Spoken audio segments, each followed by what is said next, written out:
This is KUGAN CASSIUS for IFL TV in association with Mac Consumer Bar with the headquarters of Frank Warren. Frank, how are you? I'm fine, young man. Yourself? Very well, thank you. Good. Yeah, obviously we caught up a few days ago, but a lot's been happening in the last few days. It has. I want to start with the news that Canelo is mandatory challenger to Billy Joe Saunders now. Well, the WBO have installed him as the mandatory, but he hasn't vacated his title. He's like middleweight title yet, so but we haven't got a problem. That's a fight that that Bill certainly wants. It's a fight certainly we want as well.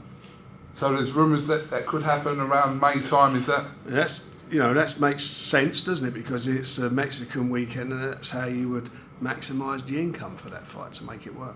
But you anticipate Billy Joe Saunders to be out again before that date, obviously. I don't know yet. We got to discuss that and see what happens. It depends on the terms of the purse bid. But either way, that's the huge fight that Billy Joe wants. That's the fight he wants. That's the fight he's going to get. It's unfortunate the WBA ordered the Jacobs fight. Otherwise, he'd have been fighting Golovkin. But anyway, Canelo's a big fight. It's a great fight. Absolutely. Now, obviously, you would have seen an interview I did yesterday with Chris Eubank Jr. And obviously, speaking to you, you believe some things in the interview to be incorrect. I believe obviously, there's a few things about referring to me as being slippery and slipping things in contracts. So let's get the truth of the matter out regarding the Langford fight. On the 14th of July, the British Boxing Board of Control, that's the British Boxing Board of Control, put out the fight between Chris Eubanks and Tommy Langford, yes, for purse bids. So I promote, and Jason McCrory, who's my matchmaker, manages Tommy Langford. So obviously I'll get behind my fighters, and we put a purse bid in, and we won the purse bid. When you submit the purse bid, you have to submit a standard British Boxing Board of Control contract. That's the contract. It's a standard contract. At the top it says British Boxing Board of Control. He said in that interview about me slipping things in contracts. What he said, putting other wording in and all these things. That's a standard boxing. There's nothing in there. This is what you use for a British Boxing Board of Control purse bid. He signed that, witnessed, I believe, by his manager. That's signed by him. He signed that contract on I don't know when he signed it. 10th of August. That was signed on the 10th of August. No slipping in, all this bullshit. None of that happened. It's pure, absolute lies, and it's conning the public again. Like I keep telling you, these people are con men. Because they're conning the public. They're making up something. So then we put the fight out the purse bids. The Board of Control, there's their letter accepting the purse bids under the terms to me. Yep. So that's standard procedure for any British promoter involved in a bidding for a purse bid. That is how it works. We announced the fight, we put the tickets on sale, we paid for the venue, and that's all now subject to us as a legal claim for damages, which I'm very, very confident we will win. I don't see where they're going with that. The fact that he says he don't want to fight someone because he may seriously injure them, and he's well above all these fights. Even if that was an argument, and it isn't an argument, it goes completely out the window when he talks about the guy he's fighting who's had 11 fights. Where do you go with that? IBO title. Who gives a crap whether it's for the IBO title, if it's for the WBO or the WBC or the XYZ? It is a crap fight, and it is not a pay-per-view fight. Irrespective of all that rubbish, it's none of those. That is not worthy of pay-per-view, and it's certainly not worthy of Eubanks, who's had 20-odd fights now, who's supposed to be fighting Golovkin, supposed to be fighting Billy Joe Saunders, supposed to be fighting Langford. Don't tell me that's progressing your career and conning people that they're on this. They've got on this platform that's got 60 million viewers. That the old man's prediction they'll get 6 million buys on this pay-per-view. That's what he said. The old man tweeted out there'll be 6 million buys on it. Coronation Street I only think gets about 7 or 8 million viewers. But as he said, they're not appealing to boxing fans, because I think they can't say they are, because otherwise the boxing fans know better. You see that poll the Boxing News done recently. I think it's out of 380 people they polled, only one person said it was worthy of pay-per-view, and I think he's having treatment at the moment.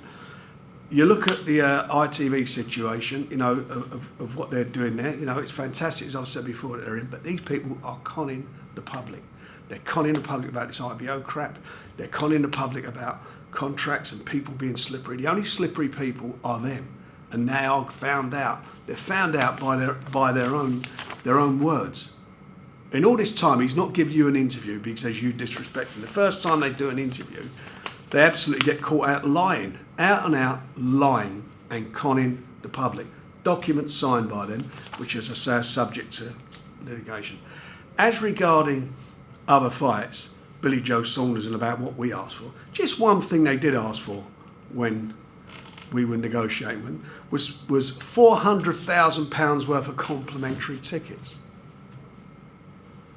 In writing, £400,000. So he's got £400,000 worth of tickets that he's obviously going to give out to friends.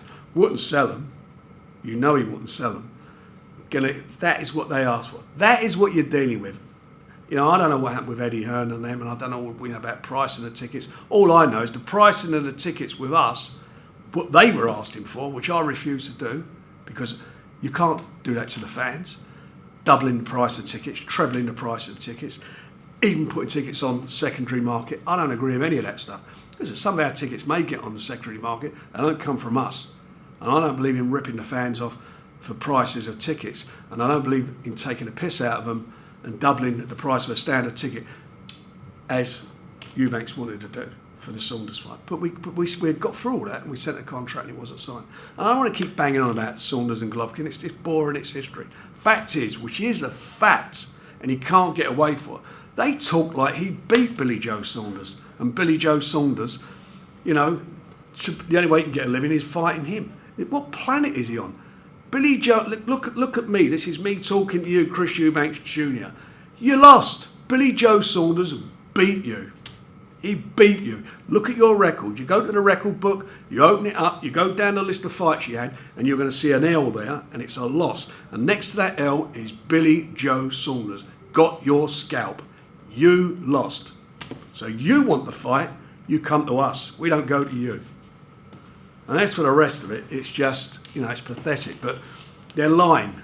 There's no other word for it about this contract stuff and about slippery. If anyone's slippery, it's them. They've had so many different advisors, and I wonder why they had advisors and people who want to back them and get into them. And I don't know what goes on behind the scenes with their advisors, but I've got to tell you something. Every one of their advisors that I've ever negotiated with, they come into us really looking at us like we were something of an enemy. But I tell you, by the time we finish negotiating, they all see the common sense of doing a deal, because most of them were businessmen and they all fell out with him.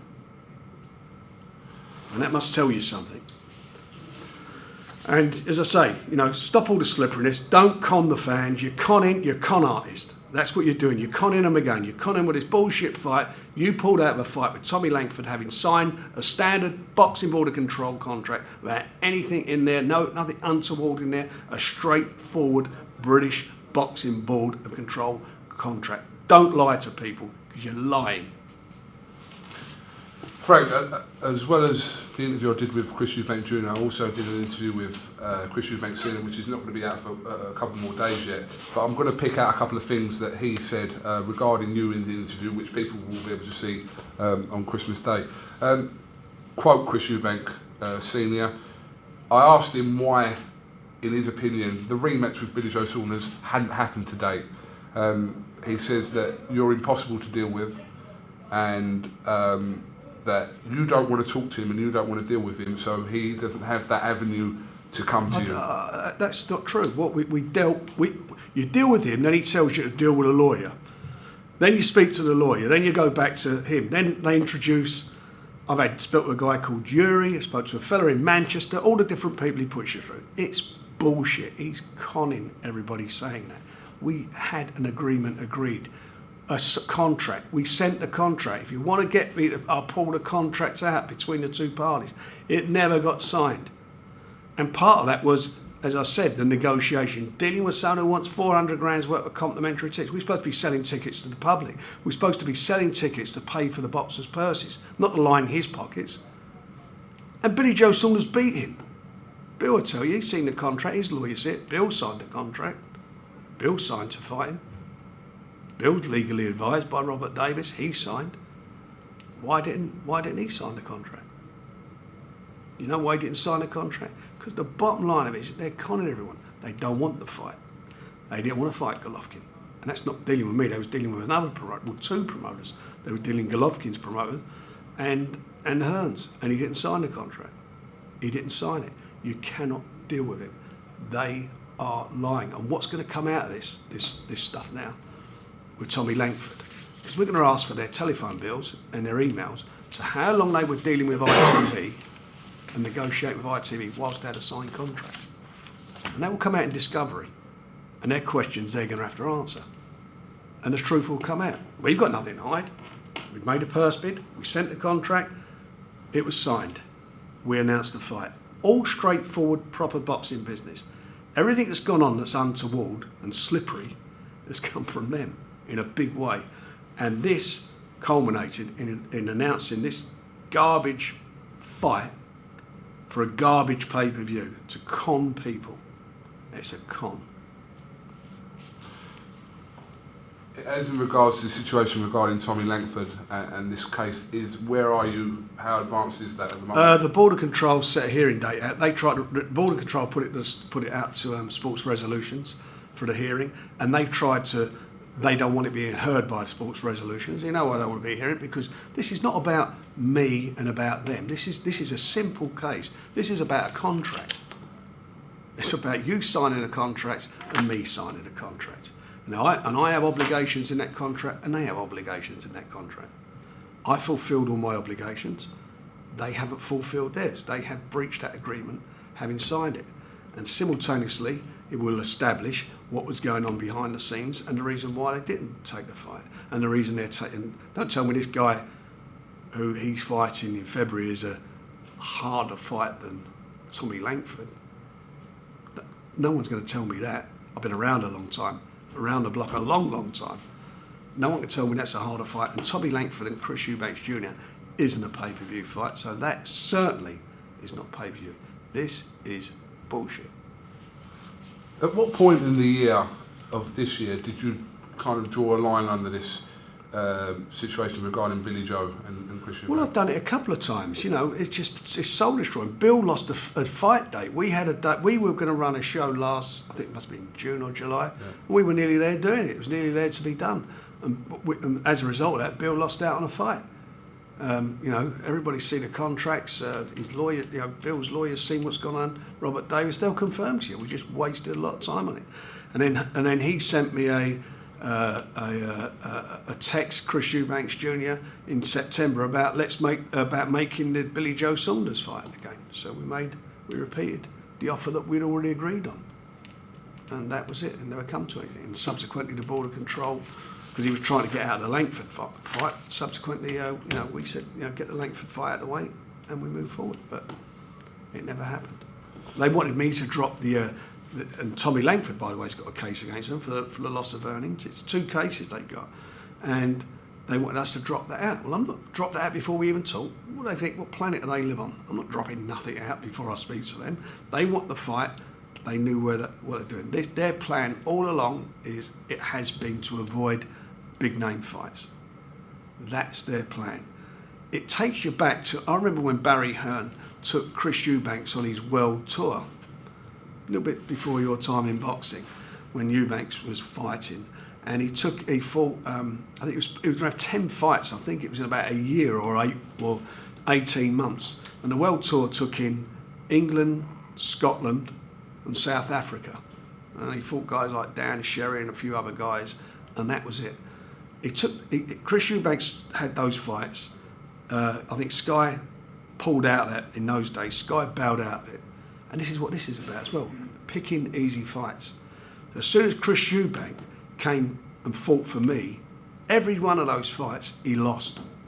I put him in proper fights. You know, he had tough fights against, very tough fights against Michael Watson, very tough fights and tragic fight. Tough fights against Nigel Benn. And then after that, you look at his record, he had a lot of easy jobs.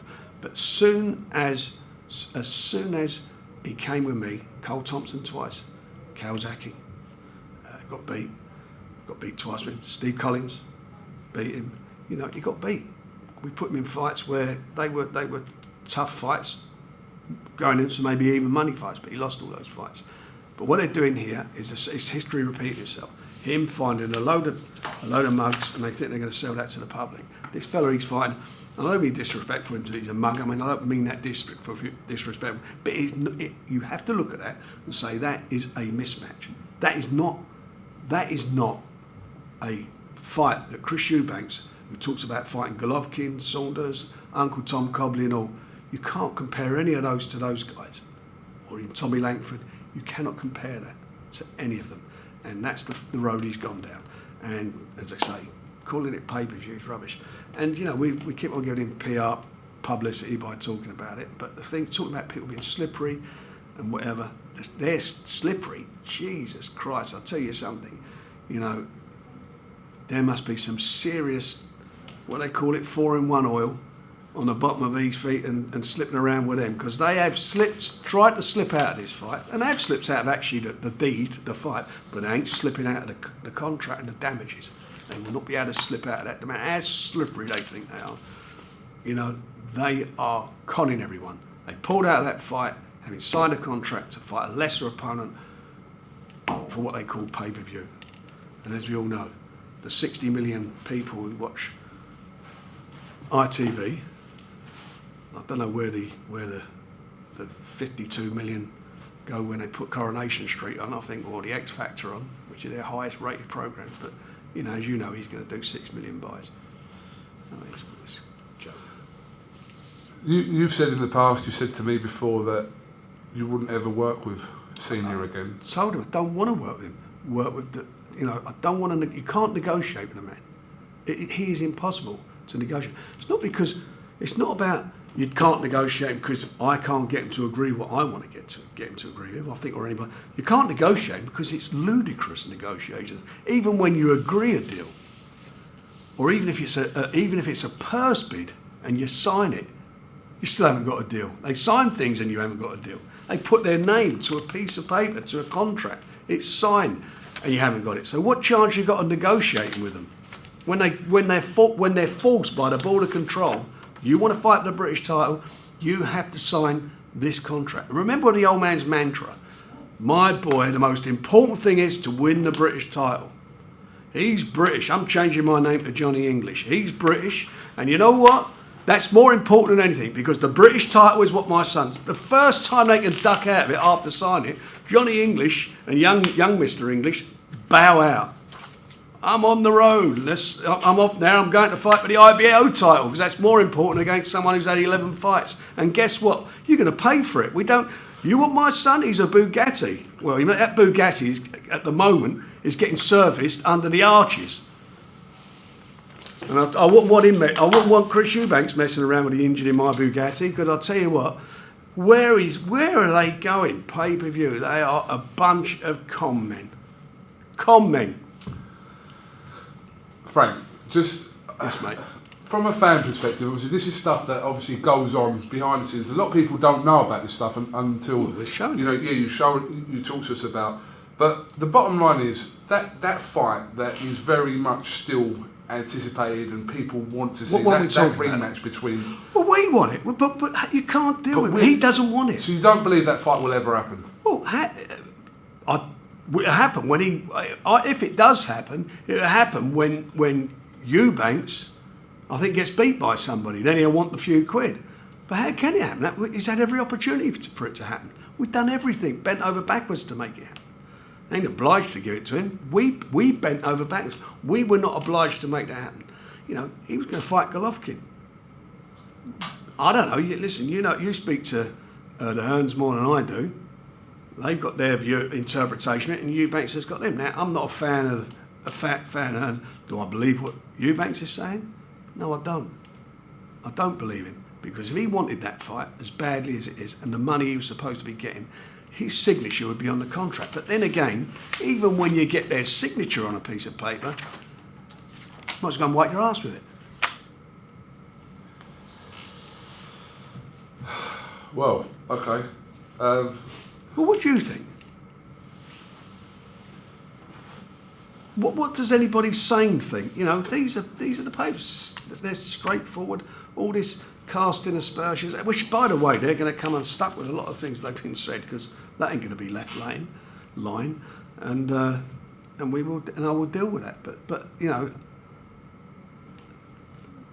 somewhere along the line here, someone's got to have a reality check. And you know, I mean, after today, I'm done with them. There's no way I'll be having any more of these conversations about them, because it is all I want to do is put the record straight about the fact that all this stuff about me putting stuff in contracts and all that is a total lie. And the reason he pulled out the fight because I'd done that is a total lie. That's conning the public to go and buy this crap on ITV. That's all it is. Simple as that. I've been in this business, as I say, I keep saying that, a long, long time. And this fella has not changed at all. He's always been full of shit, the old man. And the son, having seen that interview, has definitely got his old man's genes in him in more ways than one. Okay, Frank. Christmas in a couple of days. It is. And we're looking forward to... You want to shut off for a couple of days? Yeah, we're closing down Christmas Day, back on Boxing Day, and now we're shutting down today, and then gearing up. We've got a press conference in the second week of January. We will be announcing our programme right through to the end of May. We've got some good fights there coming up, and hopefully they will lead to some even bigger fights at the end of the year, for the rest of the year, and they'll involve fighters who, when they sign contracts, they show up on the night and fight. Okay, well, listen, Frank, thank you very much for giving us your time today. Appreciate it.